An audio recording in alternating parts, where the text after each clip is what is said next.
A very good morning to all of you, and welcome back to the uh, topic number three of the Psycho series as I run up to the World Mental Health Day celebrations on 10th October 2022. Okay, so the topic that I chose today is so common that it is called the common cold of mental illness. It is also the poster boy of psychology and the poster boy of mental health field as such. Yes, you guessed it right. We are talking about depression. So, to make it very simple for people, what is depression? Depression is nothing but a drop in your mood. So, how do you understand that you are depressed? Look, there are two things which is necessary for you to understand whether you're depressed or not. One thing, you should have a baseline understanding about your usual activity level. And you should also have a baseline understanding about your emotional level. Okay, I mean the way you deal with day-to-day emotions. So if there is a drop in your activity level, and if there is a inability that has crept in, which is not allowing you to process emotions in an adaptive manner, then you know that you are getting depressed. Okay, now what do people do? When people get a little bit depressed, what they experience is that they are not able to enjoy things on a day-to-day basis. Maybe socialization and entertainment and other things, jokes and day-to-day, lighter moments. They're not able to enjoy that. Second, they're not able to work properly. Usually, someone who is usually very punctual and meticulous about work and work-related things is not even able to initiate to go to the workplace in the first place, and even if he or she is there, they're not able to really work properly. So this is second thing. The third one is certain biological functions, like you have a little bit loss of sleep, loss of appetite. You're not able to eat as well as you do usually, and certain other things like that.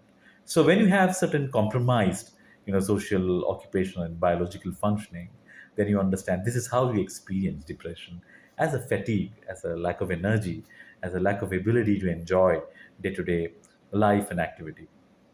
So what do you do when you get depressed? Not everybody usually straight away go to an expert, and that is not something that we can expect from people also.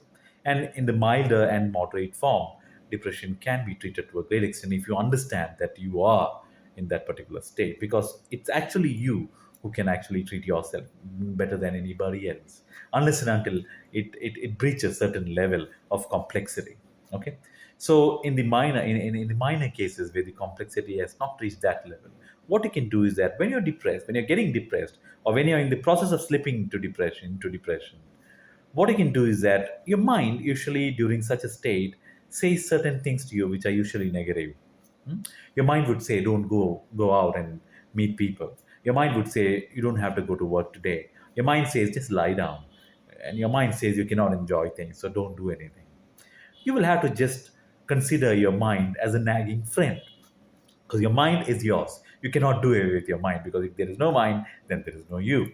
So your mind, you should consider it as a nagging friend and ignore it when it says something like that to you, and do, if possible, you do just the opposite of that. Just initiate an opposite action. For example, your mind says, no, today just don't get up.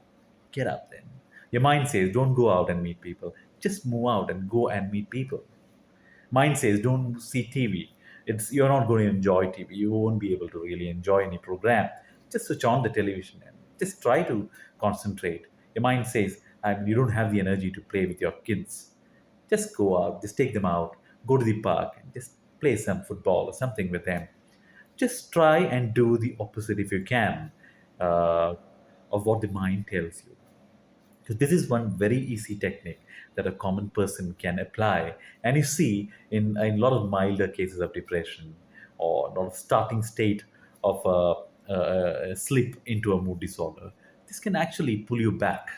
So what happens is that during a depressive phase, the mind, which becomes hopeless, pulls you to a hopeless state, tries to pull you to a hopeless state. And what you do is that you're pulling the mind back. So you go and the mind follow.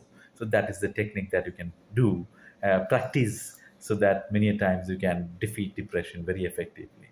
That's all for today. Meet you tomorrow or day after with uh, some other topic as a run up to the World Mental Health Day. Have a good day.